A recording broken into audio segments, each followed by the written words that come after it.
ఆయన సర్వశక్తి సంపన్నుడు. ఆయనే ప్రభు అయిన యేసు క్రీస్తు. మిమ్మల్ని బాగు చేసి పంపిస్తాడండి, స్వస్థపరిచి పంపిస్తాడు, సమస్యలకు ఒక మార్గాన్ని చూపించి పంపిస్తాడు, డోర్స్ తెరిచి పంపిస్తాడు, ద్వారాలు తెరవబోతూ ఉన్నాడు. ఆమెను హల్లెలూయా, హల్లెలూయా. సంతోషం, మంచిది. మన వాక్యానికి వెళ్ళిపోదాం. గలతీయులకు రాసిన పత్రిక 6వ అధ్యాయము 7వ వచనం తీద్దాం. ఈరోజు నేను చెప్పబోయే అంశం ఏమిటంటే, విత్తుట కోయుట కొరకే. ఏమి విత్తుదవో ఆ పంటనే. ఒకసారి అందరూ చెప్పండి, మీ పక్క వాళ్ళతోటి చెప్పండి, పర్వాలేదు, ఏం కాదు, చెప్పండి. ఒకరితో ఒకరు చెప్పుకోండి. ఏమి విత్తుదవో. ఎస్, మళ్ళీ చెప్పండి ఒకసారి. ఎస్, దేవునికి మహిమ కలుగును గాక. హల్లెలూయా. నీవు మీ ఇంటి ముందు ఒక జామె మొక్క వేసావు, ఒక జాము పళ్ళు మొక్క వేసావు. పెరిగిన తర్వాత నాకు యాపిల్ ఫ్రూట్ కావాలంటున్నావు, ఇస్తుందా? ఎందుకు ఇవ్వదు? ఎస్, నువ్వు జామ చెట్టు వేసావు కాబట్టి జామ పళ్ళే కాస్తాయి. నువ్వు ఎగ్జామ్స్కి ఏమీ చదువుకోలేదు, ఏమీ ప్రిపేర్ అవ్వలేదు, కానీ నాకు ఫస్ట్ ర్యాంక్ రావాలంటున్నావు, వస్తుందా? ఎందుకని? చదవలేదు, రాదు. ఒక బలంగా ఒక బాల్ తీసుకుని గోడకి వేసుకొట్టావు, వచ్చేటప్పుడు అది నాకు బంగారంగా రావాలంటున్నావు, వస్తుందా? ఏమొస్తుంది? బాలే వస్తుంది, అవునా? అంటే నువ్వు ఈ సంఘంలో కానీ సొసైటీలో కానీ మనుషుల మధ్యకు కానీ ఏం పంపిస్తున్నావో తిరిగి నీ దగ్గరికి ఫలితంగా అదే వస్తుంది. నువ్వు మంచి పంపిస్తే మంచే వస్తుంది, నువ్వు బయటికి చెడు పంపిస్తే పాపమే వస్తుంది, అవును కదా? చెడు పంపించి దీవెన కావాలంటే వస్తుందా? రాదు. నువ్వు ఏం పంపిస్తున్నావో ఫస్ట్ నువ్వు నిర్ణయించుకోవాలి. నీకు ఏం కావాలనుకుంటున్నావో దానికి తగినట్టుగా నువ్వు పంపించాలి బయటికి, అంతే తప్ప నీకు నచ్చినట్లుగా నువ్వు బయటికి పంపించి నాకు నచ్చింది కావాలంటే అసాధ్యం, రాదు, అవును కదా? ఇదేదో పెద్ద లాజిక్ కాదు, దీనికి పెద్ద సేవకుడే వచ్చి చెప్పక్కర్లేదు, మీకు కూడా తెలిసిన విషయమే. కాకపోతే ఏమిటంటే దేవుడు మమ్మల్ని మీకు చెప్పమని పంపించాడు కాబట్టి మేము చెప్తాం. కాబట్టి నువ్వు ఏది విత్తుతున్నావో ఫస్ట్ నిర్ణయించుకోవాలి, అది మాత్రమే బయటికి పంపించాలి. అది మందిరంలోనైనా, సంఘములోనైనా, బయట సొసైటీలోనైనా నువ్వు జాగ్రత్తగా పంపించాలి బయటికి. 2 రకాల విత్తనాలు ఉంటాయి, 2 రకాలు.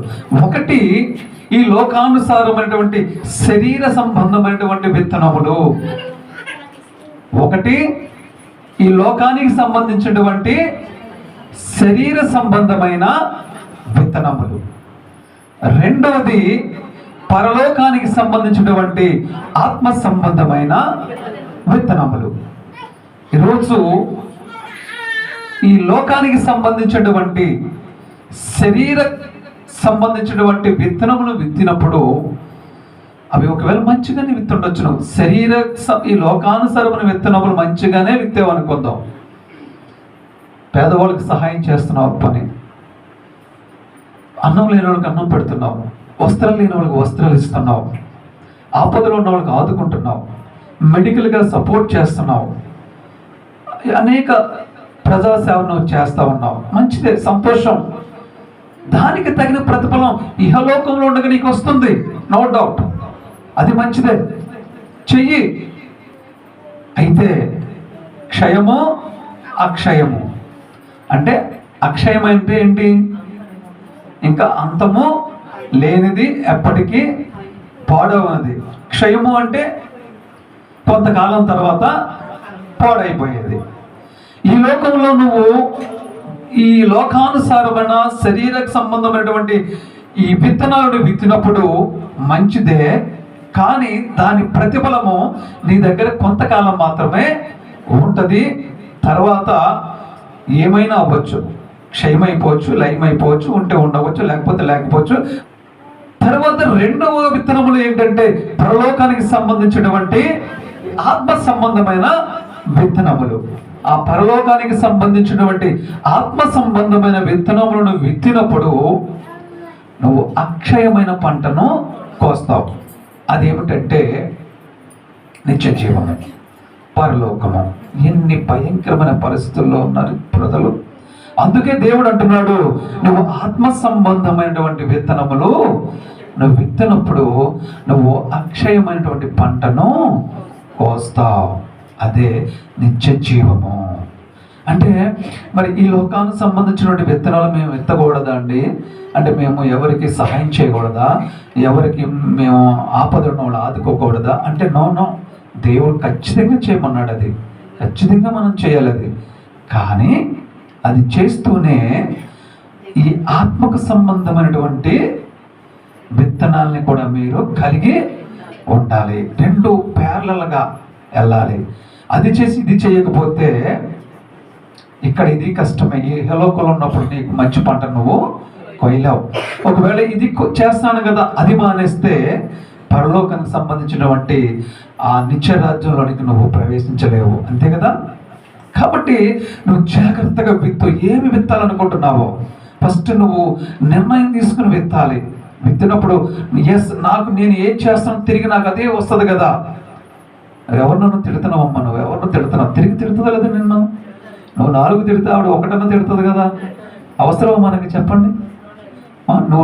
నీకు కొంచెం నోరు పెద్దది, కొంతమందికి నోరు పెద్దది ఉంటుంది, వాళ్ళు 4 తిడతారు. అవతల వ్యక్తి నోరు చిన్నది, 1 తిడుతుంది కదా. ఎందుకు మనకి అలాగా? కాబట్టి ఆ తిట్టడం అనే విత్తనాలు మనం ఏం చేయాలండి? బంద్ చేయాలి. అవునా? మానాలి. స్తోత్రం కలుగునుగాక. హల్లెలూయా.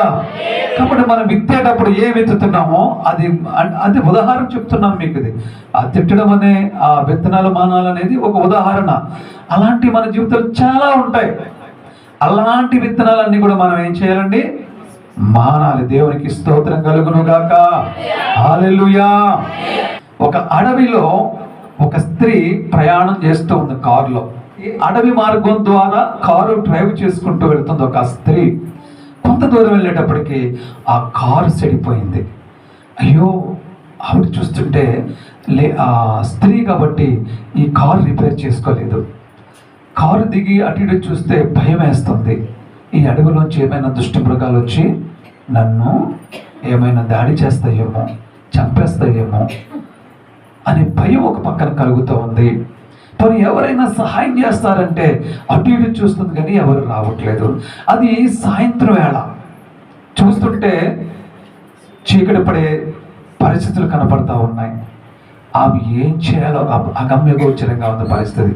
దేవుడికి ప్రార్థన చేస్తుంది మనసులో, ప్రభువా నాకు ఎవరైనా సహాయం పంపించు, ఎవరైనా సహాయం పంపించు, ఎవరైనా సహాయం పంపించని అడుగుతూ ఉంది.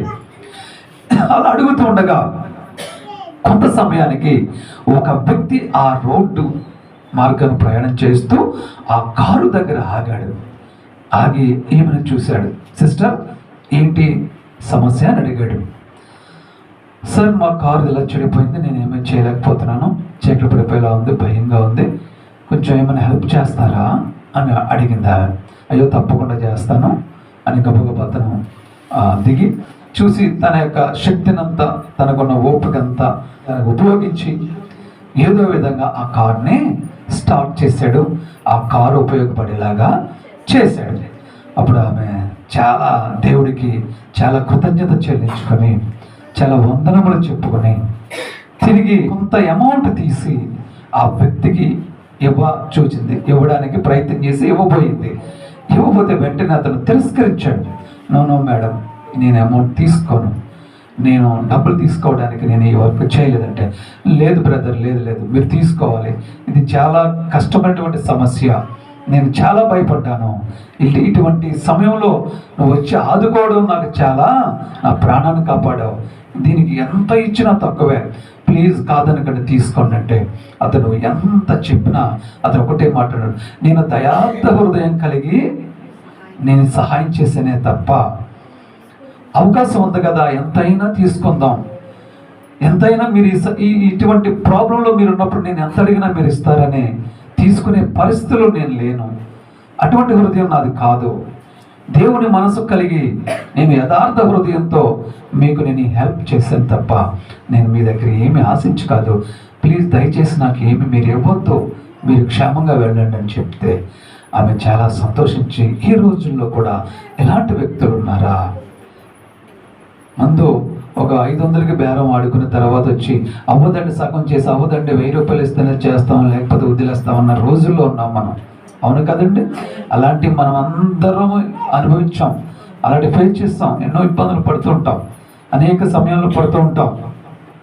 కానీ పని చేసేసి నాకొద్దు ఏమి కూడా మంచి హృదయంతో చేశానని చెప్పి వెళ్ళేవారు ఈ రోజుల్లో ఎవరు కూడా లేదు. ఆమె కూడా అదే అనుకుంది, ఇంత చక్కని వ్యక్తి ఈ రోజుల్లో ఉన్నాడా అని దేవునికి స్తుతులు చెల్లిస్తూ దేవునికి థ్యాంక్స్ చెప్పుకుంటూ కార్ డ్రైవ్ చేసుకుంటూ ఆ అడవి దాటి ఒక ఊరికి వెళ్ళిపోయింది. వెళ్ళిపోతుంటే ఆమె కొంచెం అలసిపోయింది బాగా. ఈ యొక్క మార్గంలో ఆగిపోయిన కారణంగా అలసిపోతే కొంచెం హెడ్ఏక్గా ఉంది. హెడ్ఏక్గా ఉన్నప్పుడు ఏదైనా చక్కని టీ తాగితే కొంచెం రిలీఫ్ అవుతుంది, ఫ్రెష్గా ఉండొచ్చని అక్కడ ఎవరు ఇక్కడ టీ అమ్ముతారని తెలుసుకుని ఆ టీ అమ్మే చోటుకి వెళ్ళేటప్పుడు అక్కడ కారు ఆపి టీ ఆఫర్ చేసింది. టీ అడిగింది ఇవ్వండి మాకు టీ ఇవ్వమని అడిగినప్పుడు అక్కడ ఒక లేడీ నిండు సోలాలతో ఉంది, గర్భము ధరించి ఇక రేపో మాపో డెలివరీ అయ్యేట్లుగా ఉంటూ ఆమె ఆ టీ హోటల్ రన్ చేస్తుంది. ఆమె ఒక్కరే పని చేసుకుంటుంది. ఏమి అడిగింది, ఏమైనా కొంచెం స్నాక్స్ కానీ కొంచెం టీ ఇవ్వమ్మా అని అడిగితే ఆమె హడావుడిగా వెళ్ళి స్నాక్స్ తయారు తెచ్చి పెట్టి ఇచ్చింది. ఆమె టీ కలిపి ఈమెకి ఇచ్చింది. ఈమె చూస్తుంది, ఆమెకు ఆపసోపాలు పడుతూ ఉంది. ఆమె నిండు శూలాలు, నిండు గర్భిణి. అయ్యో పాపం ఈమె అనుకుంటుంది, అయ్యో పాపం ఈమెకి సహాయం చేసేవారు ఎవరు లేరా, ఈమె ఒక్కరిదే చేసుకుంటుందా, అయ్యో నిండు గర్భిణి కదా ఎంత ఇబ్బంది పడుతుంది అని మనసులో చలించిపోతూ ఉంది. ఆమె కష్టాన్ని చూసి టీ తాగేసింది, స్నాక్స్ తిన్నది, అయిపోయింది. బిల్లు ఇవ్వాలి కదా, బిల్లు ఇచ్చేటప్పుడు బిల్లు ఎంతమ్మా అని అడిగింది. ఆమె ఏదో చిన్న పేపర్ మీద ఎంత రాసి ఇచ్చింది, అది తీసుకుంది. చూసి ఈమె దగ్గర కొంత అమౌంట్ తీసి ఒక కవర్లో పెట్టి ఆ అమౌంట్ ఆ గర్భిణీ స్త్రీకి ఇచ్చింది. అప్పుడు ఆమె చూసింది, లేదమ్మా మాకు ఎంత ఇస్తున్నారేంటి, నా బిల్ ఎంత అయింది ఇవ్వండి, చాలు నాకు ఈ అమౌంట్ వద్దు అని అడిగింది అని చెప్పింది. లేదమ్మా నువ్వు తీసుకో, నువ్వు గర్భిణీగా ఉన్నావు కదా, నీ యొక్క డెలివరీ ఖర్చులకు ఉపయోగపడుతుంది, నీ యొక్క ఈ శ్రమను నేను గుర్తించాను, నువ్వు పడుతున్న కష్టాన్ని గుర్తించాను, నీకు ఎవరు లేకుండా ఇటువంటి సమయంలో కూడా ఆయాసపడుతూ ఈ హోటల్ నువ్వు రన్ చేసుకుంటున్నావు, మీ జీవితం ఎలాంటిదో నాకు అర్థమైంది దీని నుంచి, కాబట్టి నీకు హాస్పిటల్ ఖర్చుకుంటుంది కాదనకుండా తీసుకో అన్నది. లేదండి మేము అలాంటి వాళ్ళం కాదు, మీరు ఇచ్చిన మేము అలా తీసుకోలేము, మా కష్టానికి ప్రతిఫలం మాత్రమే ఇవ్వండి, ఎక్కువ మాకు వద్దు అని తిరిగి ఆమె చేతిలో పెట్టేస్తుంటే అప్పుడు ఒక మాట ఉంది. ఏమన్నదంటే, లేదమ్మా నేను ఎందుకు ఇస్తున్నాను ఇదంటే, ఈరోజు దారిలో నా కారు చెడిపోయింది, నేను చాలా భయపడ్డాను, దుష్టముగాలు వచ్చి నన్ను ఏమైనా దాడి చేస్తాయేమో అని భయపడుతున్న సమయంలో ఒక వ్యక్తి వచ్చి నన్ను సేవ్ చేసి నా కారును బాగు చేసి ₹1 కూడా తీసుకోకుండా నన్ను పంపించేశాడు. అదే ఇన్స్పిరేషన్గా నేను తీసుకుని నా మనసులో నేను అనుకుంటున్నాను, నేను కూడా ఎవరికైనా సహాయం చేయాలి అనుకుంటుంటే నీ యొక్క స్థితి చూసి నాకు సహాయం చేయాలనిపించింది, అందుకే నేను చేస్తున్నాను, కాదనొద్దు అని చెప్పి బలవంతంగా ఆమెను ఒప్పించి ఆ డబ్బులు తీసి ఆమె చేతిలో పెట్టి ఈమె కారు వేసుకుని వెళ్ళిపోయిన తర్వాత ఆ స్త్రీ ఈ కవర్ ఇప్పుడు చూసుకుంటే అందులో ఎంత ఉందంటే ₹1,00,000 ఉంది. చూసారా, టీకి స్నాక్స్కి ఎంత అవుద్ది, మహా అయితే ఒక ₹50 అవుద్ది. కానీ ఈమె ₹1,00,000 చూసేటప్పటికి ఆశ్చర్యపోయింది, దేంటి ఎంత డబ్బులు ఇచ్చేసింది ఈవిడ అనుకుని ఆశ్చర్యపోతూ సరే వచ్చింది కదా అలా చూస్తున్న సమయంలోనే తన భర్త ఇంటికి వచ్చాడు. తన భర్త చూసి, ఏంటి నీ చేతిలో కవర్ అని అడిగాడు. డబ్బులంటే ₹1,00,000 అంటే ఎలా వచ్చిన నీ దగ్గరికి ఇది? ఎంత డబ్బు ఎవరు ఇచ్చారు నీకు అని అడుగుతున్నాడు. కంగారుగా అడుగుతుంటే లేదండి, ఒక ఆవిడ వచ్చింది, కారులో వచ్చింది, మరి స్నాక్స్ తిన్నది, టీ తాగింది, కానీ బిల్లు నాకు చాలు వద్దంటే బలవంతంగా బ్రతిమలాడి నీ డెలివరీ ఖర్చులకు ఉంటుందమ్మా అని చెప్పి ఎంత అమౌంట్ నా చేతిలో పెట్టి వెళ్ళిపోయింది. కారణం ఏమిటంటే ఆమె దారిలో కారు ఆగిపోయిందంట. ఆ కారు ఎవరో రిపేర్ చేశారట, అతను రూపాయి డబ్బులు కూడా తీసుకోలేదంట. కాబట్టి ఆ కృతజ్ఞత కలిగి నేను ఎవరికైనా సహాయం చేయాలనుకుంటుంటే నేను కనిపించానంట, అందుకని ఈ అమౌంట్ నాకు ఇచ్చేసి వెళ్ళిపోయింది అని చెప్పగానే ఆ భర్త అన్నాడంట, ఆ కారు బాగు చేసింది ఎవరో కాదు నేనే అన్నాడంట. గట్టిగా చెప్పండి కూడా దేవుడు. ఇప్పుడు చూడండి, ఇందాక ఆయన ఏమి విత్తాడు? మంచి హృదయంతో మంచినే కదా విత్తాడు. ప్రతిఫలం వచ్చిందా రాలేదా? అనుకున్నాడా నాకు ప్రతిఫలం వస్తుందని? ఊహించాడు అతను ప్రతిఫలం కోసం, ఆశించాడు ఆ ప్రతిఫలం కోసం. దేవుడు అలాగే ఇవ్వబోతూ ఉన్నాడు. ఆమేన్. ఇక్కడ మీలో ఎవరైతే అప్పులతో బాధపడుతూ ఉన్నారో, ఈఎంఐలు కట్టుకోక వేసారిపోతూ ఉన్నారో, మీకు ఒక గుడ్ న్యూస్. దేవుడు మీకు ఒక న్యూ డోర్ ఓపెన్ చేయబోతూ ఉన్నాడు. ఆమేన్. హల్లెలూయా, హల్లెలూయా. దేవునికి అసాధ్యమైనది ఏమీ లేదు. ఆయనకు సమస్తము సాధ్యమే. ఆయన సర్వశక్తి సంపన్నుడు. ఆమేన్. హల్లెలూయా. రైట్, మనం ఇంకా కొంచెం ముందుకెళ్ళిపోతాం. సరే, విత్తడం కోయడు కొరకే అనే వాక్యంలో మనం ఉన్నాం కదా, అనే సబ్జెక్ట్ చెప్పుకుంటున్నాం కదా. విత్తడం కోయడు కొరకే. ఇందులో 3 రకాల విత్తనం, 3 రకాల విత్తుట అనేది సందర్భాలను మీకు చెప్తాను. ఒకటి, కలిమిలో విత్తడం. చెప్పండి అందరూ. ఒకటి, కలిమిలో విత్తడం. 2, కరువులో విత్తడం. ఒకటి కలిమిలో విత్తడం, 2 కరువులో విత్తడం, 3 కష్టములో విత్తడం. 3 కాలే వస్తున్నాయి, అవునా? ఫస్ట్ది కలిమి, కలిమిలో విత్తడం. 2 కరువులో విత్తడం. 3 కష్టములో విత్తడం. ఈ 3టిని మీకు వివరించి నేను మిమ్మల్ని విడిచిపెడతాను. దేవునికి మహిమ కలుగును గాక. ఫస్ట్ది ఏంటండి?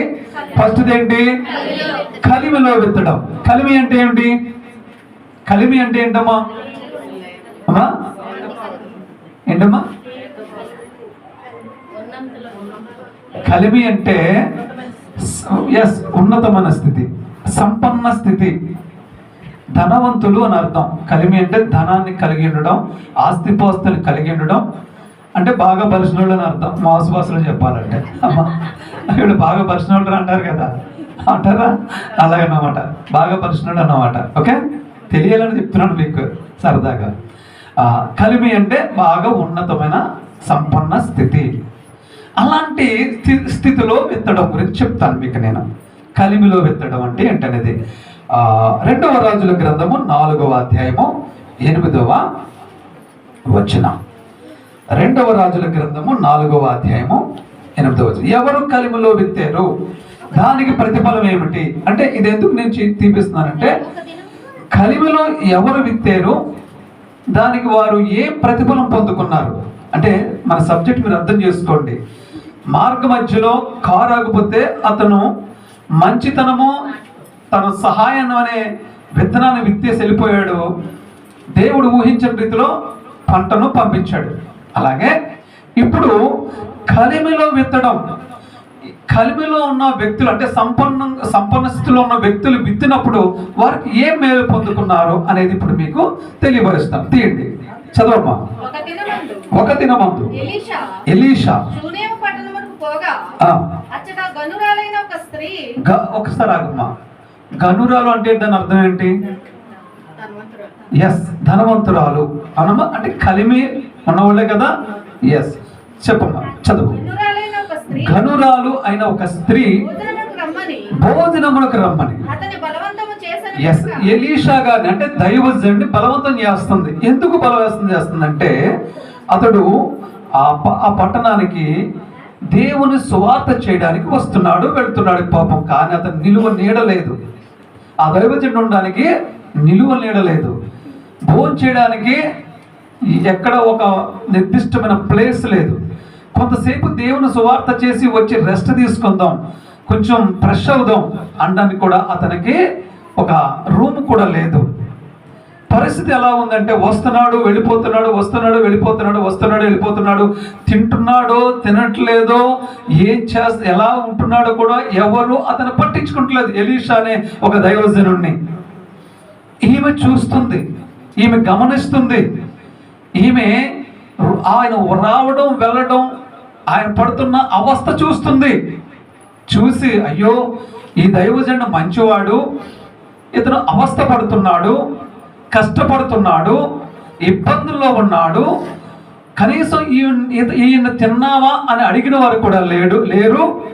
కాబట్టి నాకు దేవుడు చాలా ఆస్తి ఇచ్చాడు, కాబట్టి కనీసం నేను ఆ సేవకునికి భోజనమైన ఏర్పాటు చేస్తాను అనుకుని అతను ఒక రోజున ఆపి, అయ్యా మీరు వస్తున్నారు వెళ్తున్నారు, నేను గమనిస్తున్నాను, దయచేసి మీరు వచ్చినప్పుడల్లా మా ఇంటి దగ్గరే మీరు భోజనం చేయాలి. వచ్చినప్పుడల్లా ఎప్పుడు వస్తే అప్పుడు మొగమాట పడొద్దు, మీరు నిరభ్యంతరంగా మా ఇంటికి వచ్చి మా దగ్గర మీరు ఆతిథ్యాన్ని స్వీకరించాలి అని బ్రతిమలాడుకుంది. సరే, ఆయన వస్తున్నాడు, దైవజనుడు భోజనం చేస్తున్నాడు, వచ్చినప్పుడల్లా చక్కగా వెళ్ళిపోతూ ఉన్నాడు. ఆమె అంతవరకు ఓకే. రెండవ ఆలోచన ఆవిడికి ఏమొచ్చిందంటే, అయ్యో దైవజనుడు వస్తున్నాడు, భోజనం చేస్తున్నాడు, దైవజనులు అభిషక్తులు కదా, అభిషేకం ఉన్నవాళ్ళు కదా, వారు మనకలా ఎలా పడితే అలా ఉండడానికి కుదరదు, వారికి ఒక ప్రైవసీ కావాలి, కొంచెం వాళ్ళకి మంచిగా కొంచెం బాగుండేలాగా ఒక ప్రత్యేకమైన ఒక గది వేయించాలి మన మేడ మీద అనుకుందామె. అనుకుని తన భర్తతో చెప్పి ఒక మాట భర్త దగ్గర పర్మిషన్ తీసుకుని ఆ రోజున ఒక మంచి గది ఏర్పాటు చేసి, ఆ గదిలో ఒక మంచాన్ని, ఒక బెడ్ని ఏర్పాటు చేసి, బల్లను అంటే డైనింగ్ టేబుల్ ఏర్పాటు చేసి, దీపం అంటే కరెంటు పెట్టించి, అంటే ఇంకా ఇప్పుడు ఏ ఫెసిలిటీస్ మనకు కావాలో, ఏసీ లేకపోతే ఎయిర్ కూలరో లేకపోతే ఇంకా ఏంటో ఏముంటే అవి, ఓకేనా, అంతే. అప్పుడు ఆ రోజుల్లో ఎలాంటి ఫెసిలిటీస్ అయితే ఉంటాయో ఏది తక్కువ కాకుండా, ఎందుకంటే ఈమె ఎవరు నేను చెప్పినది ఎవరు, ఈమె సంపన్న స్థితిలో ఉన్న స్త్రీ, గనురాలు, ఆస్తిపాస్తులు బాగా ఉన్నవాళ్ళు, ధనవంతులు, కాబట్టి ఆమెకి లోటు లేదు. కాబట్టి దైవజనుడికి ఏ విధమైనటువంటి అసౌకర్యము కలగకుండా చక్కగా రూమ్ ఏర్పాటు చేసింది, అన్ని ఏర్పాట్లు చేసింది. చక్కగా అతను వచ్చినప్పుడల్లా ఆ రూమ్లో ఉంటున్నాడు, చక్కగా ఈమె భోజనాలు ఏర్పాటు చేస్తుంది, ప్రార్థన చేస్తున్నాడు, వెళ్ళిపోతున్నాడు. దేవుని సువార్తకు ఆటంకం ఏమీ లేకుండా చక్కగా జరుగుతా ఉంది. దేవునికి మహిమ కలుగును గాక. ఇప్పుడు ఆమె విత్తిందా విత్తలేదా? విత్తనాలు విత్తింది కదా, అవునా? ఎస్. కానీ ఆమె ఫలితాన్ని ఆశించట్లేదు. ఆమె సహజంగానే ఈయనకి సహాయం చేయాలనుకుంది. దైవజనుడు కదా, దేవుని సేవ చేస్తాను కదా, సహాయం చేయాలనుకుంది, సహాయం చేసేస్తుంది, అంతే. ఇంకేమీ ఆలోచన అమలు లేదు. కానీ సహాయం పొందుకున్న వ్యక్తికి ఎలాగుంటుందంటే, అయ్యో నాకు ఎంత సహాయం చేస్తుంది, గిల్టీగా ఉంటుంది కదా, ఉండదా? ఎవరికైనా మీరు ఒకరికి సహాయం చేస్తున్నారనుకో, 10 సార్లు సహాయం చేయించుకున్న తర్వాత సహాయం పొందిన కూడా ఎలాగుంటుందంటే, బాగోదురా బాబు, మనం కూడా ఆవిడకి ఏదోటి చెయ్యాలి అని ఉంటుందా లేదా? అలాగే ఎలీషా గారు కూడా ఏమంటున్నాడంటే, తన శిష్యుడు అయినటువంటి గేహజీని పిలిపించి, మనకి ఇంత మేలు చేస్తుంది కదా, ఆవిడకి ఏం కావాలో అడుగు ఒకసారి. ఒకవేళ ఈ దేశాన్ని పరిపాలిస్తున్న రాజు దగ్గరికి కానీ, మంత్రి దగ్గరికి కానీ ఏమైనా నేను రికమెండ్ చేయమంటే చేస్తాను అంటే, ఎలీషా గారు కూడా ఆ రోజుల్లో మంచి పలుకుబడి ఉన్న వ్యక్తిలా మనకు కనపడుతూ ఉన్నాడు. ఎందుకని? దేశాన్ని పరిపాలించే రాజు దగ్గరికి కూడా నేను వెళ్ళగలను అంటున్నాడు కదా, మంత్రి దగ్గర కూడా నేను వెళ్ళగలను అంటున్నాడు కదా. కాబట్టి అంత పలుకుబడిలో ఈయన కూడా ఉన్నాడన్నమాట దైవజనుడు. కనుకనే ఎటువంటి సహాయాన్నైనా నేను చేస్తాను అని చెప్పి వెళ్ళి, ఏం కావాలో అడుగు అంటే గెహజీ గారు వచ్చి అడిగారు, అడిగినప్పుడు ఆవిడ అంటుంది, నో నో నో, నాకు ఏమీ వద్దండి, నా నా సొంత జనం మధ్య నేను హ్యాపీగా జీవిస్తున్నాను, నాకు ఏ లోటు లేదు, నాకు ఏమీ వద్దండి అని చెప్పేసింది. దేవుడు వదిలేడండి ఊరికనే. ఆవిడ కోరుకోలేదు నాకు పిల్లలు కావాలి, నాకు పిల్లలు లేరు, నాకు సంతానం లేదు, నా భర్త ముసలాడు అయిపోయాడు, నేను ముసలాన్ని అయిపోతున్నాను, ఇంక నాకు పిల్లలు లేదు, నా ఆస్తికి అంత వారసులు ఎవరు, ఇవన్నీ ఏమి గోడు చెప్పుకోలేదు ఆవిడ. ఆవిడ ఒకటి అంటుంది, నో నో నో, నేను చాలా హ్యాపీగా ఉన్నాను. అమ్మ, దీని నుంచి మనం ఏం నేర్చుకోవాలంటే, కొంతమంది దేవుణ్ణి ఎంత నిందిస్తారంటే, ఒక 99 దేవుడు చేసిన తర్వాత 100వ కార్యం చేయకపోతే ఈ 99 మర్చిపోతారు. దేవుణ్ణి నిందిస్తారు, ఒక పక్కన ఏడ్చేస్తూ ఉంటారు, ఒక పక్కన నిందలు వేస్తూనే ఉంటారు, దేవుణ్ణి హింసిస్తూనే ఉంటారు, దేవుణ్ణి టార్చర్ పెడతానే ఉంటారు. దేవుడు కూడా అమ్మా, స్త్రీలు సిస్టర్స్ మరి కొంచెం వాళ్ళ భర్తలను కూడా కొంచెం టార్చర్ పెడతా ఉంటారు కదా. నాకు మంచి శారీ కొను, లేకపోతే మంచి హారం కొను, లేకపోతే అది కొను, ఇది కొను, లేకపోతే వాషింగ్ మిషన్ కావాలి, అమ్మా బాగా ఉతకలేకపోతున్నాను, నా నడుము పడిపోతుంది, నాకు చేతులు లాగేస్తున్నాయి, కాళ్ళు లాగేస్తున్నాయి, నాకు వాషింగ్ మిషన్ కొంటే తప్ప నీ బట్టలు మాత్రం ఉతకను, నా ఉతుక్కుంటాను తప్ప. అవునా? చేస్తారు అలాగా? దేవునికి మహిమ కలుగును గాక. హల్లెలూయా. ఇలాగా ఇబ్బంది పెడతా ఉంటారు కదా. అదే అలవాటు పాపం వాళ్ళు, అదే అలవాట్లో దేవుణ్ణి కూడా అలాగే ఇబ్బంది పెడతా ఉంటారు కొంతమంది సిస్టర్స్. ఇప్పుడు ఎన్ని చేసినా దేవుణ్ణి ఇంకా హ్యాపీ లేదు, నేను ఇంకా హ్యాపీ లేను, దేవుడికి సాక్షిగా ఎవరు బ్రతకరు, దేవునికి సాక్షిగా జీవించరు. ఆవిడ చూడు ఎంత సాక్షిగా జీవిస్తుందో. పిల్లలు లేరు, ఆవిడకి లోటు ఉంది, చాలా పెద్ద లోటు ఉంది, అయినా దేవునికి అవమానకరంగా మాట్లాడుతుందా? అస్సలు మాట్లాడలేదు. ఏముందంటే, నువ్వు నాకు చాలా బాగున్నాను, నేను నా స్వజనుల మధ్య నేను సంతోషంగా జీవిస్తున్నాను, నాకు ఏమీ వద్దంటుంది. దాన్ని బట్టి మనం నేర్చుకోవాలండి. నిజంగా ఆ స్త్రీని బట్టి మనం ఇదే విషయం నేర్చుకుంటే దేవుడు తప్పకుండా మీకు ఇస్తాడు. మీకు ఏది లోటుగా ఉందో ఆ లోటుని ఎత్తి చూపించకండి. ఎవరి దగ్గర పడితే వాళ్ళ దగ్గర నాకు ఇది లోటు ఉంది, లోటు ఉంది, లోటు ఉంది అని చెప్పకండి. దేవునికి అవమానం. ఎవరి దగ్గర చెప్పాలి? యేసయ్య దగ్గరే చెప్పాలి. ఎవరి దగ్గర పడితే వాళ్ళ దగ్గర చెప్తే నీకు సహాయం వాళ్ళ దగ్గర నుంచి రాదు, కానీ నిన్ను హేళన చేయడమే కాకుండా నిన్ను బట్టి దేవుని నామానికి దూషణ కలుగుతుంది, అవమానం కలుగుతుంది. అందుకు కాబట్టి నీ కష్టం ఉంటే దేవుని దగ్గర చెప్పుకో, దైవజనుడి దగ్గర చెప్పుకో, అంతే తప్ప ఎవరి దగ్గర చెప్పుకో. నీకు సహాయం రాకపోగా అవమానం వస్తుంది, నిందలు వస్తాయి, సులకనైపోతావు నువ్వు. జాగ్రత్త సుమా, సులకన అవ్వకూడదు. మీరు ఎప్పుడు కూడా దేవుని బిడ్డలు ఎలా ఉండాలండి? దేవుని బిడ్డలు ఎలా ఉండాలి? అలాగే ఉండాలి. దేవుని దగ్గర చెప్పుకోవాలి తప్ప మనం ఎక్కడ కూడా చెప్పకూడదు. కాబట్టి ఆమె నాకేమీ లేదండి, హ్యాపీగా ఉన్నానంటే దేవుడు తెలిస్తాడో చెప్పండి? గేహజీ ద్వారా దేవుడు ప్రేరేపిస్తూ ఉన్నాడు. ఏమంటున్నాడంటే, ఆవిడ అలా చెప్తుంది, కానీ ఆవిడకి ఒక లోటు ఉందండి. ఆమె భర్త ముసలుడు అయిపోయాడు, కానీ ఈవిడికి సంతానం లేదు అని చెప్పేశాడు. చెప్పేస్తే ఆయన వెంటనే ఒకసారి పిలుచుకురామని అన్నాడు. ఈయన వెళ్ళి పిలుచుకొచ్చాడు. ఆవిడ పిలిచినప్పుడు అడుగుతుంది. ఆవిడ అంటుంది, అక్కడే ఆ ద్వారపదం దగ్గర నిలబడింది. దైవజనుడు లోపల ఉన్నాడు, ఆమె ద్వారపదం దగ్గర నిలబడింది. చూసారా తగ్గింపు స్వభావం? చూసారా? అర్థం చేసుకోండి. ఎంత గనురాలండి ఆమె, ఎంత గనురాలు. ఆ రూమ్ ఎవరిది? ఆమెదే కదా. ఆవిడ నేనే కాబట్టి ఇచ్చాను అన్నట్లుగా గడప దాటేసి వచ్చేసి ఇష్టానుసారంగా రాలేదు. దైవజన్ లోపల ఉంటే గేట్ డోర్ ద్వారబంధం దగ్గర పట్టుకుని నిలబడి ఉంది. అయ్యగారు ఎందుకు పిలిచారు అని అడిగింది. బయటే ఉంటే, అమ్మా రాబో రోజుల్లో నీ ఊళ్ళో ఒక పండంటే మగబిడ్డ ఉంటున్నాడు అని చెప్పింది. ఆమెన్. హల్లెలూయా. ఆమె అంటుంది, అయ్యో మీరు అలా అనకండి, ఈ టైంలో నా భర్త ముసడైపోయి నాకు ఇంకా పిల్లలు ఎలా పుడతారు అంటుంది ఆమె. కానీ దైవజనుడు దేవుని ప్రవచనం ప్రవచిస్తూ ఉన్నాడు. 100% నీకు బాబు పుట్టాడని చెప్పేసి వెళ్ళిపోయాడు. అంతే. దేవునికి స్తోత్రం కలుగును గాక. అన్నట్లుగానే మరలా వచ్చే అదే సమయానికి దేవుడు ఆమెకు 12 మగబిడ్డను ఇచ్చాడు. గట్టిగా చెప్పలు కొట్టి ఒకసారి దేవుడు మహిమపడతాడు. హల్లెలూయా. ఇప్పుడు చూడండి, ఆమె గనురాలు సంపన్న స్థితిలో ఉంది. ఆమె విత్తినది, విత్తిన తర్వాత ఇప్పుడు పంట కోసిందా కొయ్యలేదా? తన జీవిత కాలము వాంఛైనటువంటి పంటను కోసింది. ఆమెకు చాలా డబ్బు ఉంది, డబ్బుకి కరువు లేదు, ఆస్తికి కరువు లేదు, ఏమైనా సంపాదించుకోగల సంపన్న స్థితి రాదు. కానీ బిడ్డలు మాత్రం డబ్బు వల్ల కొనుక్కోగలరా? అది దేవుడు గర్భఫలము యెహోవా ఇచ్చు బహుమానం, ఆయన తప్ప ఎవ్వరు ఇవ్వలేరు. మరి ఆ బహుమానము దేవుడు ఆవిడికి ఇచ్చేసాడు. ఎందుకంటే ఆమె విత్తింది కాబట్టి. అవునా? ఓకే, సరే మీరు అనుకుంటున్నారు ఆవిడకి ఏంటండి కరువా?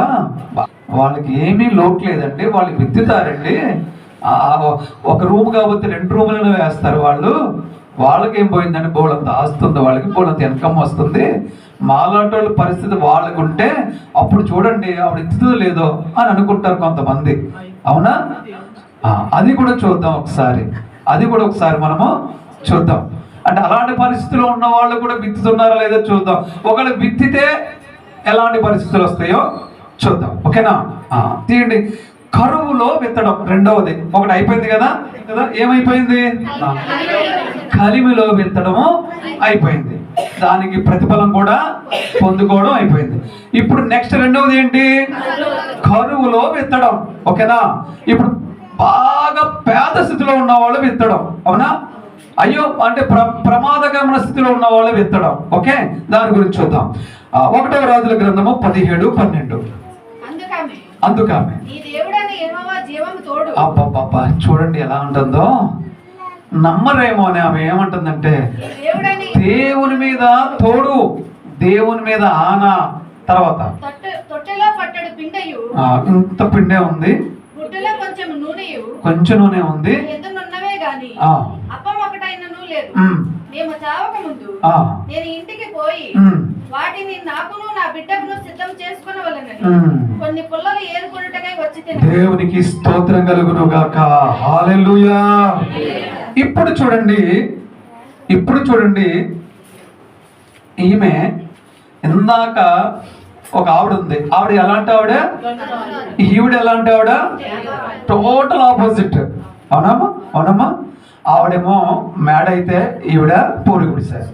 పూరి గుడిసె కూడా లేదేమో ఒకవేళ, అది కూడా తింట్లో ఉంటుందేమో ఒకవేళ. ఆవిడ సారేపతు విధవరాలు, భర్త లేడు, ఏమీ లేదు, ఆస్తిపాస్తులు లేవు, చిన్న పూరి గుడిసె ఉండొచ్చు, తినడానికి ఆహార పదార్థాలు కూడా లేవు, కొనడానికి డబ్బులు కూడా లేవు, ఇవ్వడానికి స్వజనులు కూడా లేరు. ఆవిడకి స్వజనులు ఉన్నారు, డబ్బు ఉంది, ఆస్తి ఉంది, అన్నీ ఉన్నాయి, భర్త ఉన్నాడు. ఈవిడికి స్వజనులు లేరు, భర్త లేడు, డబ్బులు లేవు, ఉండటానికి నాడమైన ఇల్లు లేదు, తినటానికి ఆహారం కూడా లేదు, ఒక్క పూటకు సరిపడగా మాత్రమే ఉంది. ఇక మేము అది తిన్న తర్వాత మాకు ఉంటుందో కూడా తెలియదు, చనిపోక ముందు మీ మీద తినాలనుకుంటున్నాం. అంటే అక్కడ ఎంత క్లిష్ట పరిస్థితులు ఉన్నాయో ఒక్కసారి ఆలోచించండి. అందుకే ఇందాక నేను అన్నాను, ఆవిడ చాలా ధనవంతురాలు కాబట్టి పెట్టిందండి, లేని వాళ్ళు ఎలా పెడతారండి అని అనుకునే వాళ్ళకి సమాధానం ఏమిటంటే, ఈమె పరిస్థితి ఎలాగుందంటే లేకపోవడం కూడా కాదు, చనిపోవడానికి కూడా సిద్ధమైనటువంటి పరిస్థితులు ఉన్నారు ఇప్పుడు వాళ్ళు. ఈ కొంచెమే ఉంది, ఆ కొంచెం ఇలా నోటి దగ్గర పెట్టుకోబోతున్నారు అనుకుందాం మనం. ఓకేనా? ఈ కొంచెం ఇలా నోటి దగ్గర పెట్టుకోబోతున్నారు. ఈ లోపల ఒక పాస్టర్ గారు వచ్చి, అమ్మా ఆగమ్మా, నాకు కొంచెం ఏమైనా పెట్టమ్మా. ఇప్పుడు నోట్లో పెట్టుకోవాలా, పాస్టర్ గారికి పెట్టాలా? నోట్లో పెట్టుకోవాలా, పాస్టర్ గారికి పెట్టాలా? చెప్పండి, మీరు చెప్పండి. బాగానే చెప్తారు ఇక్కడ మీరు. ఇక్కడ ఉన్న చెప్పిలాగే చెప్తారు, బయటికి వెళ్ళిన తర్వాత అడిగితే అప్పుడు చెప్తారు మీరు. అమ్మా, కొంతమంది స్త్రీలు అయితే మంచి హృదయం ఉన్న వాళ్ళు అయితే పాస్టర్ గారికి పెడతారు. కఠిన హృదయం ఉన్న వాళ్ళు అయితే చాలా ఉన్నవయ్యా, మేమే సత్తనం, ఇక్కడ మేమే సత్తనం, నీకు పెట్టాలా, నీ పని బాగానే ఉంది, నేను కాకపోతే ఇంకొకరు పెడతారు నీకు అనేటటువంటి హృదయం ఉన్నవాళ్ళు కూడా లేకపోలేదు ఈ లోకం. మీరని కాదు నేను చెప్పేది, సహజంగా చెప్తున్నా లోకంలో ఉన్న తీరు. అవునా? ఇప్పుడు ఆమె పరిస్థితి ఎలాగుందంటే, ఇలా కొంచెం నోట్లో పెట్టుకోబోయే ముందు అంటున్నాడు ఈయన. ఫస్ట్ అడుగుతున్నాడు, అమ్మ కొంచెం మంచినీళ్ళు ఇయ్యమ్మా అన్నాడు. పోనీలే మంచినీళ్ళే కదా అడుగుతున్నాడు, ఇద్దాం అనుకుంది ఈమె. మంచినీళ్ళు ఇచ్చే పరిస్థితిలో ఆమె వెళ్ళాలనుకున్నప్పుడు అంటున్నాడు, అదే చేత్తో కొంచెం రొట్టె ముక్క కూడా తీసుకురమ్మా అంటున్నాడు. అప్పుడు అంటున్నామే, అయ్యా తిట్టట్లేదు, చిరాకు పడట్లేదు, కోపపడట్లేదు, కసిరుకుంటలేదు, నీ దేవుడైన యెహోవా జీవము తోడు.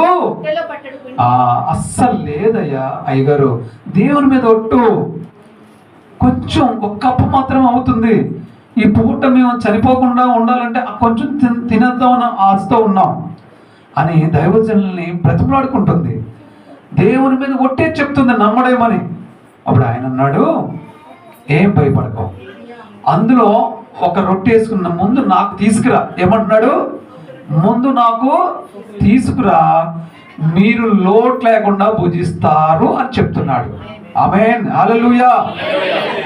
కొన్ని సందర్భంలో దైవజనుడు చెప్పిన మాటలు కూడా మీరు వినాలి. అర్థమవుతుందా? దైవజనుడు మామూలుగా మాట్లాడు, దేవుని ఆత్మ ప్రేరేపణతోనూ మాట్లాడుతూ ఉంటాడు. కాబట్టి మీరు కొన్ని సందర్భాల్లో వినాలి. మీ కష్టాలు మీకుంటాయి, మీ ఇబ్బందులు మీకుంటాయి. అయినప్పటికీ కూడా దేవుని ప్రేరేపణతో కొన్ని మాటలు దైవజనుడు చెప్తున్నప్పుడు మీరు అవి వింటే మీరు ఆ సమస్య నుండి బయటపడుతుంటారు. కొన్ని సందర్భాల్లో దేవుడు ఏం చేస్తాడు తెలుసా? ముళ్ళును ముళ్ళుతోనే తీస్తాడు. మీరు అనుకుంటారు, అయ్యో ఇంకా కఠినంగా ఉండేలాగా ఉంది కదా, ఇంకా బాధలా ఉండేలాగా ఉంది కదా అనుకుంటారు. అది ఆ బాధ పోవడానికే దేవుడు ఆ పరిస్థితుల నుండి మిమ్మల్ని బయటికి తీసుకురావడానికే అలాంటి వ్యతిరేకమైన పరిస్థితులు కూడా దేవుడు సృష్టిస్తూ ఉంటాడు. ఇప్పుడు సారేపతి విధవరాలకు ఎలాంటి వ్యతిరేకమైన పరిస్థితి ఉందంటే, అడిగేది దైవజనుడు. బతిమలాడింది, అయ్యా ఏమీ లేదయ్యా, కొంచెం పిండి ఉంది, కొంచెం నూనె ఉంది, దేవుని మీద తోడు, దేవుని మీద ఆన, దేవుని మీద ఒట్టు. బిడ్డ ఉన్నాడు, పసిబిడ్డ, వాడికి ముద్ద పెడతానంతే, ఏమీ లేదయ్యా అంటే ఈ దైవజనుడు అంటున్నాడు, no no no no, first నాకు ఇసుపట్రా, నీవు నీ కుమారుడు కూడా ఏ లోటు లేకుండా భుజిస్తారు. ఈయన చెప్తున్నాడు, ఈయన తెలుసు దేవుని ఆత్మ ప్రేరేపిస్తుంది ఇంతో. అప్పుడు ఆమె ఏం చేస్తుందంటే, ఎస్ దైవజనుడు చెప్పాడంటే అది 100% జరుగు తీరుతుంది అని చెప్పి వెళ్ళి దైవజనుడికి తెచ్చి ముందు ఇచ్చింది. ముందు కుమారుడికి పెట్టుకుందా? చెప్పండి, ఎవరు తెచ్చిచ్చింది? దైవజనుడికి తెచ్చిచ్చింది. అప్పుడు ఏమైందో మీకు అందరికీ తెలుసు కదా. 3 సంవత్సరాలు ఆ కుటుంబం వారందరూ, ఈ దైవజనుడు అందరూ తిన్నా కానీ తరగకుండా అది అలా పెరుగుతానే ఉంది. ఆ తొట్టిలో పిండి అలా పుడతానే ఉంది, ఈ బుడ్డిలో నూనె అలాగా పెరుగుతానే ఉంది. వీరు భోజనం చేస్తానే ఉన్నారు. దేవునికి మహిమ కలుగును గాక. హల్లెలూయా. ఒకవేళ ఆ రోజు విత్తడం మానేస్తే ఆ పూటతోనే అది క్లోజ్ అయిపోను, వారు చనిపోవద్దు. ఎందుకంటే ఏలియా శపించడం కారణంగానే ఆకాశం ముయ్యబడింది, వర్షం ఆగిపోయింది. అప్పటికి రాజ్యంలో ఉన్నటువంటి ప్రజలందరూ కూడా కరువుతో చచ్చిపోతున్నారు. కరోనాలో చచ్చిపోయినట్లుగా చచ్చిపోతుంటారు అక్కడ. అలా అనుకోను మనం, పరిస్థితులు అలాగే ఉన్నాయి. అప్పుడు మరి రాజు సహితము గజగజలాడిపోతున్నాడు. ఏంటి పరిస్థితి ఎలా ఉంది మన దేశానికని? అలాంటి స్థితిలో ఉన్నాడు. మామూలు స్థితిలో ఉంటే ఎవరైనా పెట్టేస్తారు, అవునా? ఉన్నప్పుడు ఎవరైనా పెట్టేస్తారు. మామూలు పరిస్థితులు ఉంటే లోకంలో ఎవరైనా పెట్టేస్తారు. కానీ భయంకరమైన కరువు పరిస్థితుల్లో పెట్టింది కాబట్టే, విత్తింది కాబట్టే తిరిగి ఎలాంటి పంటకు వచ్చిందండి ఆమె? మరలా కరువు పోయేంత వరకు, మరలా వర్షం పడేంత వరకు, వారికి మరలా కొత్త ధాన్యం వచ్చేంత వరకు కూడా ఏమైందండి? ఈ ఆహారము దేవుడు ఇస్తానే ఉన్నాడు. పరలోకం నుండి మన్నా కురిపించినట్లుగా ఇశ్రాయేలు ప్రజలకు మన్నా దేవుడు అలాగే కదా కురిపించాడు. వారు కానాను దేశంలో అడుగు పెట్టేంత వరకు అది అలా కురుస్తూనే ఉంది. దేవుని మహిమ అంటే అది. ఒకసారి ఇచ్చేస్తే దేవుడు మధ్య మధ్యలో లూజ్ కనెక్షన్ లాగా అది ఆగిపోవడం రావడం ఆగిపోవడం రావడం ఉండదు. దేవుడిస్తే ఎలా ఉంటుందండి? 40 సంవత్సరాలు నాన్ స్టాప్గా దేవుడు పైనుంచి కురిపించాడు మన్నా, దేవదూతలు తినే ఆహారాన్ని. ఈ రోజున ఈ సారెపతి విధవరాలు కూడా దేవుడు అలాగే కురిపించాడు. వాళ్ళు ఆ కరువు తీరేంత వరకు తింటూనే ఉన్నారు, హ్యాపీగా వాళ్ళు జీవించారు. ఇప్పుడు చెప్పండి, కరువులో విత్తింది, ఇంతకుముందు ఆవిడ కలిమిలో విత్తింది. అంటే రెండింటిలో కూడా విత్తడం కామన్. అవునా? అవునా? పరిస్థితులు వేరే. ఒక ఆవిడ దగ్గర డబ్బు ఉంది, సంతోషం ఉంది, అన్నీ ఉన్నాయి, అయినా విత్తింది, ఇత్తే మనసు ఉంది. కొంతమందికి అంతుంటే గర్వం వస్తుంది. అవునా? అంతుంటే గర్వం వస్తుంది. కానీ ఆవిడికి గర్వం రాలేదు. అమ్మా, మంచి హృదయం ఉంది ఆవిడికి. ఈవిడి పేదరాలు అయినా కానీ దైవజనుడి మాట మీద నమ్మిక ఉంచింది కనుకనే ధైర్యంగా విత్తింది, మళ్ళా తిరిగి పంట కోసింది. దేవునికి మహిమ కలుగును గాక. ఇంకొక మాట ఉంది కదండి, అది చెప్పి నేను ముగించేస్తాను. ఏం మాట ఉంది? ఎస్, కష్టంలో విత్తడం. అవునా? కలిమి, కరువు, కష్టం. కష్టంలో విత్తిన వాళ్ళు ఎవరో చూద్దాం. యోహాను సువార్త 21:4. సూర్యోదయము అగుచుండగా అయితే ఆయన యేసు అని శిష్యులు గుర్తుపట్టలేదు. యేసు పిల్లలారా, భోజనముకు మీ యొద్ద ఏమైనా ఉన్నదా అని వారిని అడగగా లేదని వారు ఆయనతో చెప్పిరి. అప్పుడు ఆయన, దోణి కుడిపరక్కన వల వేయుడి, మీకు దొరికినని చెప్పిన గనుక వారు అలాగూ వేయగా చేపలు విస్తారంగా పడినందున వల లాగలేకపోయింది. అక్కడ నిప్పులను, వాటి మీద ఉంచబడిన చేపలను, రొట్టెయు కనబడి. ఒకసారి ఏముంది అక్కడ? ఒకసారి చెప్పి, ఏముంది అక్కడ? నిప్పులను, వాటి మీద చేపలను, రొట్టెను. ఏమున్నాయి? మరొకసారి చెప్పండి అందరూ కూడా. నిప్పులు ఉన్నాయి, వాటి మీద కాల్చిన చేపలు ఉన్నాయి, రొట్టెలు ఉన్నాయి. ఇది గుర్తుపెట్టుకొని నేను మళ్ళీ అడుగుతాను మిమ్మల్ని. ఎర్రగా కాలుతున్న నిప్పులు కనపడుతున్నాయి, వాటి మీద ఫ్రై చేసినటువంటి ఒక చేపలు, వేపిన చేప, కాల్చిన చేపలు కనపడతా ఉన్నాయి, పక్కనే రొట్టె కనపడదు. అంటే ఏం టోటల్ గా ఏముంది అక్కడ? భోజనము సిద్ధంగా ఉంది. అది అలా ఉంచేటి, తర్వాత తిందాం. ఓకేనా? దేవునికి మహిమ కలుగును గాక. ఫస్ట్ నువ్వు మళ్ళీ ఒకసారి చదువు, ఫస్ట్ దగ్గర చదువు ఒకసారి. అదే ఫస్ట్ దగ్గర చదువు. సూర్యోదయం అగుచుండగా యేసు ఆ సముద్రము ఒడ్డున నిలిచినున్నాడు. చదువు చదువు. ఓకే, చదవమ్మా. ఒక్క నిమిషం. యేసు ప్రభు అంటున్నాడు, సముద్రం ఒడ్డున నిలబడి ఈ శిష్యులను చూసి, పిల్లలారా, మీ యొద్ద తినడానికి ఏమైనా ఉందా అని అడుగుతున్నాడు. ఈయన భోజనమునకు మీ యొద్ద ఏమైనా ఉన్నదా ఆయన అడుగుతున్నాడు. ఒక మాట ఆగండి. ఆయన దగ్గర అక్కడ ఏముంది? ఒడ్డున ఏముంది? నిప్పులు, చేపలు. అది ఏంటది? భోజనమే కదా. యేసుప్రభు అక్కడే కదా ఉన్నాడు. యేసుప్రభు కదా భోజనాన్ని సిద్ధపరిచాడు. ఇప్పుడు వీళ్ళని ఏమడుగుతున్నాడు? శిష్యుల్ని భోజనానికి ఏమైనా ఉందా అని అడిగారు. ఓకే, ఇప్పుడు యేసు ప్రభు అడిగిన సమాధానానికి తిరిగి వాళ్ళు ఏం సమాధానం ఇచ్చారు? లేదు అన్నారు. అవునా? అంటే ఈయన యేసు ప్రభుని వారికి తెలియదు. ఎందుకంటే యేసు ప్రభు సిలువ వేసిన తర్వాత, సమాధి చేసిన తర్వాత, తిరిగి లేచిన తర్వాత జరిగిన సిచ్యువేషన్ ఇది. వాళ్ళు అనుకుంటున్నారు యేసు ప్రభు ఇక సమాధిలోకి వెళ్ళిపోయాడు కదా, ఇక మనల్ని పట్టించుకునే వారు ఎవరు లేరు, కాబట్టి మళ్ళా మన బ్రతుకు మొదటికి వచ్చేసింది, కాబట్టి మనం ఎవరి పని వాళ్ళు చేసుకుందాం అని పేతురు గారు పెద్ద మనిషి కాబట్టి ఒక మాట చెప్పాడు అక్కడ ఉన్న శిష్యులతో. నేను నా చేపలు తీసుకుని, నా వల తీసుకుని, నా బోటు తీసుకుని మళ్ళా నా పాత వృత్తిలోనికి నేను వెళ్ళిపోతున్నానరా అని చెప్పినప్పుడు తక్కిన శిష్యులు ఉన్నారు కదా, అన్న నువ్వు పెద్దవాడు, నువ్వే వెళ్ళిపోతే మేము ఇక్కడ నుండి ఏం చేస్తాం, మేము కూడా నీతో పాటే వచ్చేస్తామని మిగతా శిష్యులు కూడా ఏం చేశారండి, కూడా వలలు వేసుకుని ఆ సముద్రానికి వెళ్ళిపోయారు. వెళ్ళిపోయి చేపలు పట్టారు. ఎంతసేపు పట్టారు చేపలు? చదివే కదా మళ్ళా. ఎస్, రాత్రంతయో చేపలు పట్టారు. పాపం తెల్లవార్లు కష్టపడ్డారు. ఎన్ని చేపలు పడ్డాయి? ఎస్, ఏమీ పడలేదు, ఒక్క చేప కూడా పడలేదు. రాత్రంతా కష్టపడ్డారు.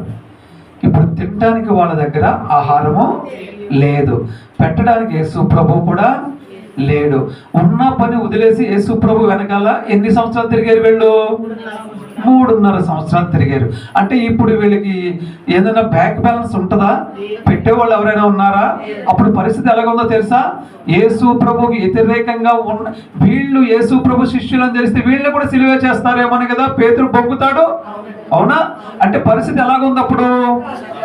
వీళ్ళు ఎవరికైనా కనపడితే కొడతారేమో. అలాంటి పరిస్థితులు వీళ్ళకి ఎవరైనా ఆహారం పెడతారా? పెట్టరు కదా. పోనీ వెళ్ళిపోయి మనం సముద్రానికి వెళ్ళిపోయి చేపలు పట్టుకుని తిని అమ్ముకొని సంపాదించుకుందాంరా అని పెద్ద మనిషి కాబట్టి పేతురు గారు ఆలోచన చేసి ఆయన వెళ్ళిపోతే చిన్న శిష్యు వెనకాల ఉన్న చిన్న శిష్యులు కూడా అన్నయ్య మీరు వెళ్ళిపోతే మేమేం చేస్తాం? వాళ్ళు కూడా వెళ్ళిపోయి అందరూ కూడా రాత్రంతా ఏం చేశారండి? కంటి మీద కునికి లేకుండా కష్టపడ్డారండి. కష్టములో విత్తుట అని అందుకే అన్నాను నేను ఇందాక మీకు సబ్జెక్ట్ దానికి పేరు పెడతా. అవునా? రాత్రంతా కష్టపడ్డారు, ఒక్క చేప కూడా పడలేదు. తెల్లవారుతున్నప్పుడు యేసు ప్రభు ధరిన నిలిచి, అంటే ఒడ్డున నిలిచి, పిల్లలారా ఆహారానికి మీద భోజనానికి మీ దగ్గర ఏమైనా ఉందా అని అడిగితే వాళ్ళు అంటున్నారు లేదయ్యా అని అన్నారు. అప్పుడు అందరూ ఒక శిష్యుడు అంటున్నాడంట చూసి, అయ్యో మన ప్రభువులాగా ఉన్నాడని గుర్తించాడు ఒక ఆయన. ఈ లోపుగా పేతురు గారు చేపలు పట్టేవాళ్ళు ఎలా ఉంటారండి? ఒంటి మీద ఏదో ఒక ముక్క ఉంటుంది అంతే, మిగతాదంతా బట్టలు ఉండవు. ఆయన సిగ్గుపడి ప్రభు ఎదుట తన శరీరాన్ని ఆ విధంగా సిగ్గెందుకు పడ్డాడంటే ఒక దేవుడు చెప్పిన మాటలను విడిచిపెట్టేసి వెంటనే మళ్ళా పాత స్థితిలోనికి వెళ్ళిపోయాడు కదా, సిగ్గు కలిగింది. ఈ రోజున మనం కూడా కష్టం వస్తుందని చెప్పి మందిరం మానేస్తారు. ఒకవేళ దైవజనుడు ఏమైనా అన్నాడని ఒక మాట గద్దించాడని మందిరానికి మానేస్తూ ఉంటారు. లేకపోతే భార్య భర్తలకు మధ్య గొడవ వచ్చినా మందిరానికే మానేస్తారు. ఇరుగు పొరుగు వాళ్ళతో గొడవ వచ్చినా మందిరానికే మానేస్తారు. కామన్ పాయింట్ ఏంటంటే మందిరానికి మానేయడమే కామన్ పాయింట్. సిగ్గుపడాలన్నమాట మనం. ఎందుకని? యేసు ప్రభుని చూడగానే పేతురు ఏం చేశాడండి? సిగ్గుపడి ఆ యొక్క సముద్రంలోనికి దూకేశాడు. అయిపోయి సరే దేవుడు యేసు ప్రభు అంటున్నాడు రమ్మని పిలిచాడు. సిగ్గుపడినా పిలుస్తాడు ఆయన, తప్పు చేసినా పిలుస్తాడు, పాపం చేసినా పిలుస్తాడు, ఏం చేసినా ఆయన హత్తుకునే దేవుడు. అవునా? తర్వాత హత్తుకున్న తర్వాత మనం చేసినవన్నీ కూడా కడిగేసుకుని విడిచిపెట్టేయాలి. దేవునికి మహిమ కలుగును గాక. భలే ఉంది హత్తుకుంటున్నాడు కానీ చెప్పి మళ్ళీ ఈవేళ బురదంతా కడిగేసాడు కదా అని రేపు మళ్ళా మనం అంటించుకుని రాకూడదు. ఒకసారి దేవుడికి కడిగేసిన తర్వాత మనం అలాగే శుభ్రంగానే ఉండాలి. దేవునికి స్తోత్రం కలుగును గాక. హల్లెలూయా. రాత్రంతా కష్టపడ్డాం మాకేమీ పడలేదన్నారు. అప్పుడు యేసు ప్రభు అంటున్నాడు ఆ దోణికు కుడి ప్రక్కన వలయండి అంటున్నాడు. వెంటనే యేసు ప్రభు చెప్పిన మాట ప్రకారం వల వేస్తే 153 గొప్ప చేపలు పడ్డాయంట. గొప్ప చేపలు అంటే ఇప్పుడు యేసు ప్రభు చెప్పిన ప్రకారంగా వల వేస్తే 153 గొప్ప చేపలు పడ్డాయి. వల లాగలేకపోతున్నారు, వల పగిలిపోయేలాగా ఉంది, ఒక బోటు పట్టట్లేదు. పక్కనున్న వాళ్ళని పిలిచి ఆ బోటులు వేసుకున్న మొత్తం మీద ఏదైతే బోటుకి తీసుకొచ్చారు. అప్పుడు యేసు ప్రభు ఏమన్నాడు తెలుసా? వాళ్ళని పిలిచి మొదట మీరు పట్టిన ఆ 153 చేపల్లో కొన్ని నా దగ్గర తీసుకురండి అన్నాడు. అర్థమవుతుంది మీకు? బాగాను అర్థమవుతుంది కదా? ఎవరిచ్చారా చేపల్ని? రాత్రంతా కష్టపడ్డా ఏమన్నా పడ్డాయా? ఇప్పుడు ఎవరి మాట చొప్పున పడ్డాయి? యేసయ్య మాట చొప్పున పడ్డాయి. మళ్ళీ యేసయ్య ఏమంటున్నాడంటే అందులో కొన్ని తీసుకున్న దగ్గరికి తీసుకురండి అంటున్నాడు. అప్పుడు గబగబా పేతురు గారు సీమోను పేతురు వెళ్ళి ఒక పుట్ట తీసుకున్నాడో గంప తీసుకున్నాడో ఏదో తీసుకుని అందులో కొన్ని చేపలు ఏం చేశాడండి ఈ గంపలో వేసి గబగబా తెచ్చి యేసు ప్రభువుకి ఇచ్చాడు. యేసు ప్రభువు తీసుకున్నాడు. ఇప్పుడు చెప్పండి, వీళ్ళు విత్తారా విత్తలేదా? విత్తారా? కష్టంలో విత్తారా సంతోషంలో విత్తారా? కష్టంలో తింటా కడుపు మాడిపోతుంది వాళ్ళకి. యేసు ప్రభు వెళ్ళిపోయిన తర్వాత ఊళ్ళో కూడా వెళ్ళలేకపోతున్నారు, తినడానికి తిండి లేదు. ఎంత కష్టంలో ఉన్నారంటే రాత్రంతా ఒక చేప దొరికితే కాల్చుకు తిందామంటే చేప కూడా దొరకలేదు. అలాంటి కష్టంలో ఉన్నారు వాళ్ళు చాలా కష్టంలో ఉన్నారు. అయినా సరే దేవుడు ఏమంటాడు తెలుసా? కొన్ని తీసుకెళ్ళి అంటున్నాడు. వీళ్ళు గబగబా వెళ్ళి కొన్ని చేపలు వేసుకొని తెచ్చి వాళ్ళకి ఆయనకి ఇచ్చారు. ఇచ్చిన తర్వాత అప్పుడు వీళ్ళకి ఏం కనపడుతుందో తెలుసా? పక్కన ఏమున్నాయి అన్నాను ఇందాక? భోజనానికి నిప్పుల మీద కాల్చిన చేపలు, పక్కనే రొట్టెలు. అప్పుడు కనపడుతున్నాయి వీళ్ళకి, అప్పుడు వరకు కనపడట్లేదు వీళ్ళకి. అంటే దీని అర్థం ఏంటి? దేవుడికి ఇచ్చిన తర్వాత, అంటే విత్తిన తర్వాత వీళ్ళకి ఆహారము కనబడుతుంది. ఆమేన్, హల్లెలూయా. కష్టములో వీళ్ళు విత్తారు. ఆ కష్టంలో విత్తిన వెంటనే ఇక్కడ ఆహారం కనపడతా ఉంది. వెంటనే దేవుడు అన్నాడు, కూర్చోండి భోజనానికి అన్నాడు. ఫస్ట్ ఆయన అడిగాడు, ఆహారానికి ఏమన్నా ఉందా అని అడిగాడు. భోజనం లేదన్నారు వీళ్ళు. దేవుడు కూడా తెచ్చాడు భోజనాన్ని. తెచ్చినా సరే వాళ్ళని అడిగాడు. ఆయన దగ్గర లేక కాదు, మనకి ఇవ్వడానికి, వాళ్ళకి తిరిగి ఇవ్వడానికి. యేసయ్య తీసుకునేది ఆయనకి లేక కాదు, తిరిగి మళ్ళా ఇవ్వడానికే ఆయన వాళ్ళని కూర్చోమన్నాడు. శుభ్రంగా తృప్తిగా వడ్డించాడు. చూసారండి, కష్టంలో కూడా వీళ్ళు విత్తారు. ఈ రోజున నువ్వు విత్తడం నేర్చుకుంటే పొందడం కూడా నువ్వు నేర్చుకుంటావు. ఆమేన్, హల్లెలూయా. ఫస్ట్ ఎలా విత్తారండి? కలిమిలో. డబ్బున్న వాళ్ళు ఇచ్చారు. డబ్బున్న వాళ్ళు కూడా ఇచ్చే మనసు ఉంది. వాళ్ళు పొందుకున్నారా లేదా? వాళ్ళకి కావలసిన కోరిక వాళ్ళకి తీరింది, అవునా? తర్వాత కరువులో విత్తారు. కరువులో విత్తితే పొందుకున్నదా లేదా? పొందుకుంది. తర్వాత కష్టంలో విత్తారు. పొందుకున్నారా లేదా? పొందుకున్నారు. ఆమేన్, హల్లెలూయా. యేసయ్య ఏ స్థితిలోనైనా దేవుడు ఇవ్వగల సమర్థుడు, శక్తివంతుడు. ఆమేన్. ఈ రోజున మీరు అది అలవాటు చేసుకుంటే ఇది కూడా అలవాటు అవుతుంది మీకు. దేవుడికి ఇస్తే తిరిగి మీరు ఇప్పుడు చెప్పండి, విత్తడం కోయిట కొరకేనా? కోయిట కొరకే కదా, కోస్తారు కదా మీరు. విత్తారంటే ఖచ్చితంగా కోస్తారు, 100% కోస్తారు. ఆమేన్, హల్లెలూయా. దేవుడు మీ జీవితాల్లో, మీ కుటుంబాల్లో, మీ ప్రతి సమస్యలో, మీ ప్రతి అనారోగ్యంలో దేవుడు మీకు తోడుగా ఉండి మిమ్మల్ని పిడిపించి బయటికి తీసుకొస్తాడు. దేవుడి మాటలు దీవించి ఆశీర్వదించును గాక. ఆమేన్.